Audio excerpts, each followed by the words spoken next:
If you're looking for an off-road capable vehicle, chances are you've narrowed it down to these three vehicles behind me: a Chevy ZR2, a Ford Tremor, and a Ram Rebel. In today's video, we're going to be looking at these three vehicles to see what differentiates them from each other, what makes them so incredible, and which one is right for you. Before talking performance, let's look at first impressions for the exterior of these vehicles. When we're looking at the ZR2, the Rebel, and the Tremor, we are going to notice some subtle differences both from factory and how we have them set up. So let's look at factory first. If you're in the market and truck bed size is going to be your biggest feature you're looking for, each of these are going to come equipped from factory with a shorter truck bed. But as far as length goes, the ZR2 is going to take the cake on the longest of the truck beds, coming in at about 5 foot 10 inches. The Ram Rebel coming in at about 5 foot 8, and then the Tremor coming in about 5 foot 5, 5 foot 4. Now, I know we're only talking about a couple inch difference, but if you are trying to maximize your short truck bed, the Chevy ZR2 is going to take the cake on that. But then cabin size is going to be your next option. For these three manufacturers, there wasn't a transition really in size or the chassis compared to their counterparts of the lower trim levels, but it is worth noting how they come from factory.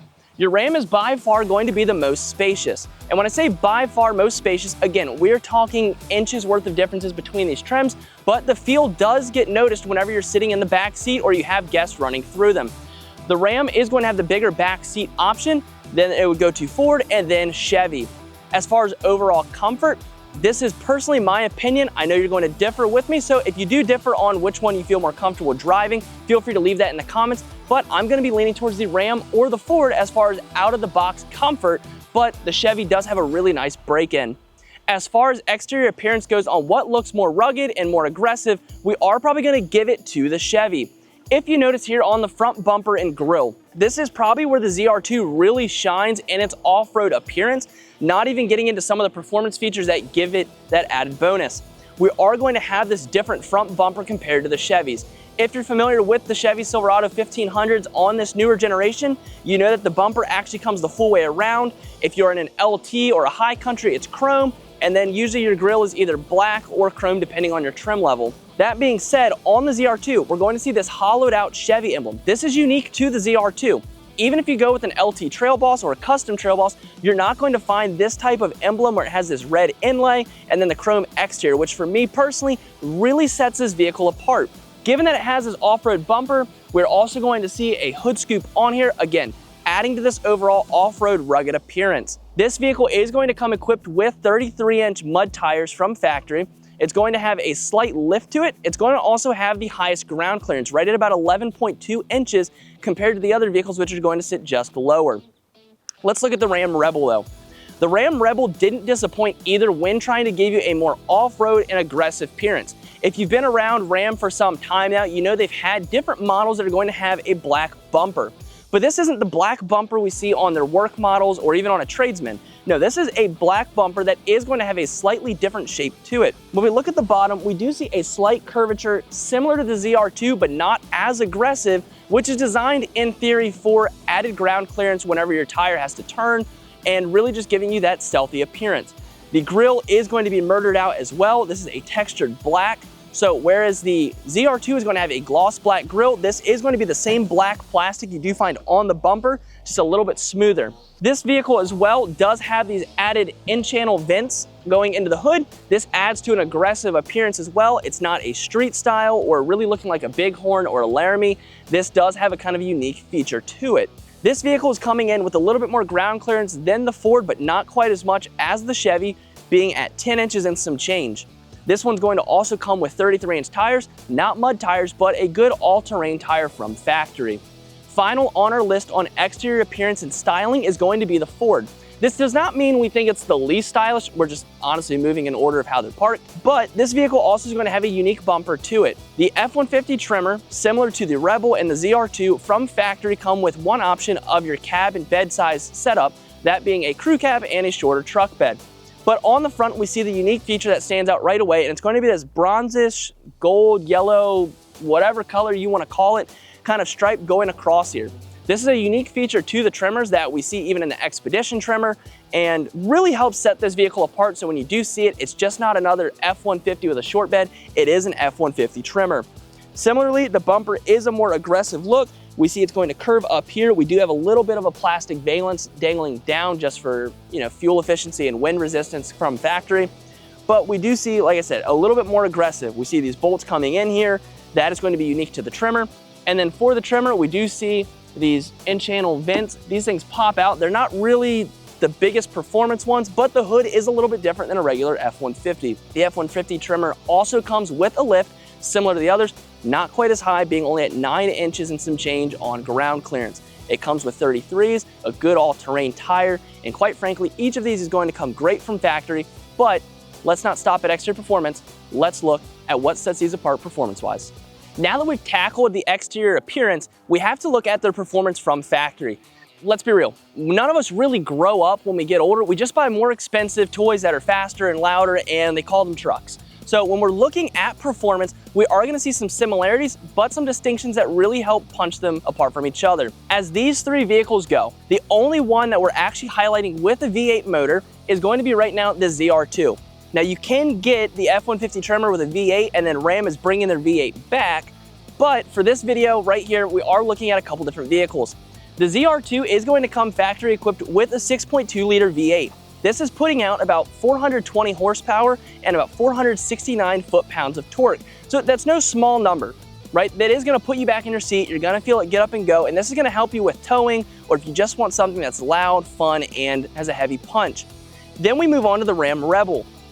Unique to this newer model, a couple years back, Ram introduced their 3-liter inline-6 Hurricane motor. Where this engine is distinct from a V8, not sounding quite the same, it doesn't really lack in performance. Similar to a 6.2 V8 here from Chevy, the Ram Rebel is putting out 420 horsepower with about 460, give or take a few numbers, on foot-pounds of torque.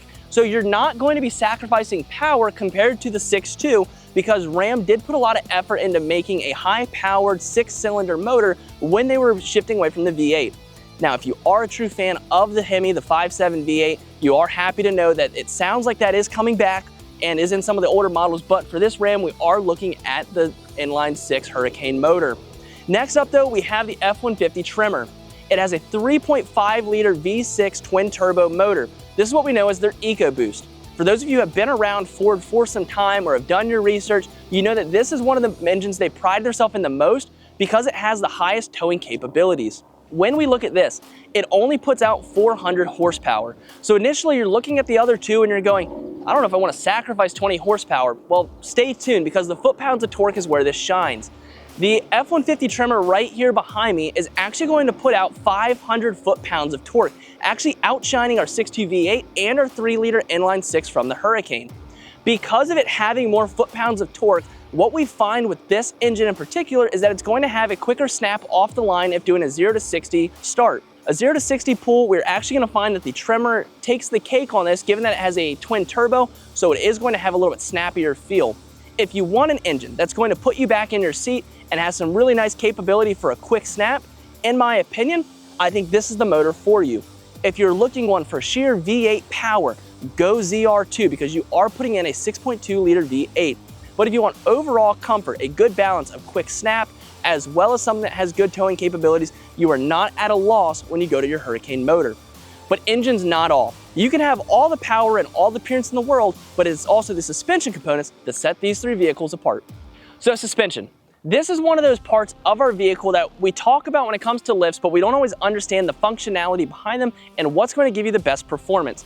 Well, don't worry, because each of these manufacturers put that into thought whenever they were building these from factory so you can have the best performing vehicle possible. Let's start with the ZR2.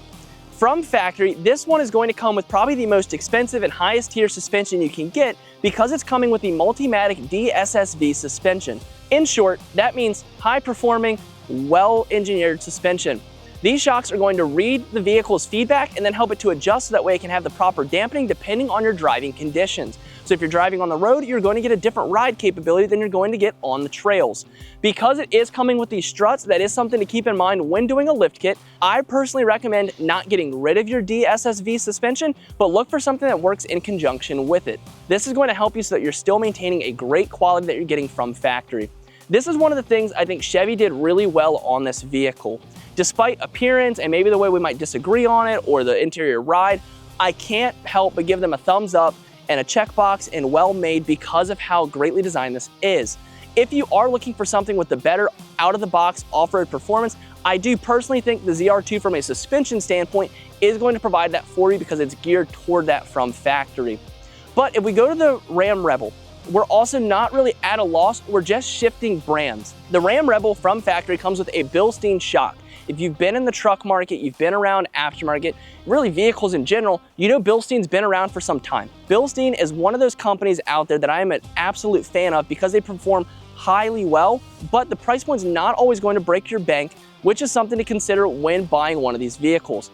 When you buy something at a higher trim, a higher tier, there's a price that comes with it on repairs. So if you are someone being a little bit more price conscious, do keep in mind when you are adding higher tier products to your vehicle, that means a higher expense on repairs. Same thing happens when we buy higher tier engines. There comes with a different type of gas you're running in them.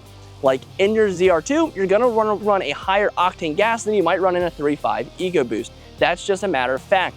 But getting back to suspension, given that this has Bilsteins, you are going to get a very smooth, comfortable, balanced ride. These will handle well on off-roading, but like I said, the Ram Rebel, in my opinion, is going to be geared more towards someone who wants to do mild off-roading. We're talking gravel, going to your off-road site, maybe you're going hunting. You're not doing extreme off-roading, which most of these vehicles from factory, you're not gonna leave stock if you're doing that anyways, but it's going to have a good balanced approach. But the Ford doesn't have Multimatic suspension or even Bilsteins, but it has a really, really smooth ride that you're going to get from factory. Whereas you are getting coil springs in the Ram in the rear, and you're also going to be getting a nice Bilstein shock, you're going to be getting a regular monotube shock in the rear, and then your typical strut, but a high-performing strut at that from Ford. These vehicles, when you hop in, absorb bumps incredibly well. So if you are someone who you're mostly going to be doing a lot of daily driving, you're going to do mild off-roading, you just want something stealthy but still comfortable, I think the Ford is going to be the one you go toward. From a suspension standpoint though, you're not at a loss. It's really a matter of preference. You could hop in a Chevy and one guy say it's the best vehicle ever while another hops in a Ford and says it's better. That's a debate for another video. Stay tuned, hopefully we'll do that. But the Ram is also going to be a valid option. So from suspension, you're not sacrificing ride quality in each, you're just getting a suspension tiered toward a different driver and a different ride preference. So as far as the winner goes on those, we don't have a winner necessarily. But as you can tell, these vehicles aren't left stock. So next, let's look at what we've done and what you can either do to your vehicle if you're looking to upgrade it to the next level. This is the part some of you have been waiting for, to know what we did to set our vehicles apart and what you can do to set yours apart as well. When looking at each of these vehicles, we're going to find that they're sitting at a 6-inch overall lift height. I do want to give a caveat. So let's start over here with the ZR2 because this one is a little unique compared to what we did to the Rebel and the Tremor. The ZR2, because I highlighted so much that the Multimatic suspension is a great feature from factory that you don't want to lose if you don't have to, we went with a 4-inch ReadyLift lift kit. By running the ReadyLift kit, we were able to maintain the Multimatic DSSV suspension on the ZR2, but still gain the added ground clearance we want to throw our 35, 1250 R22 setup that we put on most of our builds. So by running that, we're keeping the good suspension, it doesn't interfere with those shocks, but allows us to get more ground clearance. On the Ram Rebel though, and the F-150 Tremor, we did throw a 6-inch Rough Country lift kit. You guys have heard us talk time and time again about the quality of Rough Country. Rough Country is one of the better brands on the market at a great price point. And that's one of the things that we do try and highlight in our vehicles. I know 100%, and I'm not gonna lie about it or try and sugarcoat it, the N3 strut isn't designed for extreme off-roading, and Rough Country would say that as well. But it is a comparable to factory suspension setup that's not going to break the bank because it's what they're trying to achieve. Rough Country's done a great job at cutting out some of the fluff and extra pricing in their suspension while still providing you with a great quality vehicle. So on both of these, we threw a 6-inch Rough Country suspension lift kit with the N3 shock, so we get a good overall performing vehicle without having to go to strut spacers since it wasn't necessary. But as far as wheel and tire setup goes, each of these vehicles behind me are going to have a 35 1250 R22 tire from Fury. These are the Country Hunter RTs. We've highlighted these a lot. You've seen them on our vehicles, you've seen them on our builds, and quite frankly, they're one of the better tires on the market as a middle range tire. In my opinion, they're no Nitto Ridge Grappler or Toyo Open Country or Mickey Thompson Baja Boss AT, but for the price point, for the quality you're getting, you can't beat it. Between this and the Avix, you are not going to go wrong if you're looking for a mid-grade tire that's not going to break the bank, but still give you overall good ride quality and durability. The wheels though are different on each of these. So we'll start with the Ford on this one because we've given the Chevy a little too much love on starting off to highlight it. The F-150 right here that we have is going to have the fuel catalyst. The fuel catalyst in a 2212 is going to be a Fusion forged wheel bi-fuel off-road. With that, you're going to get a gloss black lip, but you're getting a satin black insert. This is nice because you get the best of both worlds. A lot of times customers come in, they talk with me, they talk with my team, how you can either go gloss black or satin black.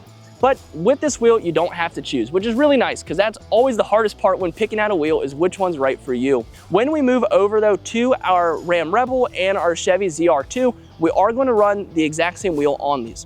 No particular reason, so if you're wondering, is there a performance problem? No, we just went with those wheels. We're running the Fuel Flame. Each of these wheels has a 22x12, which runs a negative 44mm offset. So if you are looking for that, those are your dimensions you're going to need, but they're going to come in a satin black finish. Personally, I like satin black a little bit more than gloss black because you do get a slight sheen to it, helps hide a little bit of the pollen so it's not as drastic and the smudge prints that we see sometimes, but you still get a very stealthy look on these vehicles. So as far as what we've done 6-inch lifts, 35s, and 22x12s. If you are looking to outfit your vehicle, by the way, look no further than Krietz Customs, where we have a full online platform to buy your wheel, tire, and lift needs, as well as in-store and stop in, talk with one of our reps. We can build a quote for you and see your vehicle here to get outfitted like one of these. As far as our vehicles go, they're set apart, they're looking great, but we had some help from the factories who made these vehicles great off the showroom floor. If you are in the market for a truck though, and you want a Chevy, a Ram, or an F-150, drop a comment down below to let us know which one you would choose. As always, guys, it is a pleasure talking with you, going over our builds, and in the meantime, dare to be different, and I will see you in the next one. See you again. Okay, Krietz Custom family, don't forget about our end of the year giveaway. This year, we are trying to hit 50,000 subscribers on YouTube. Our giveaway rules are pretty simple.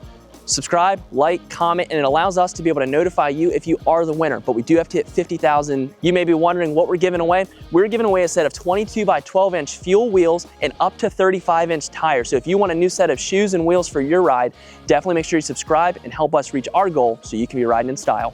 See you soon.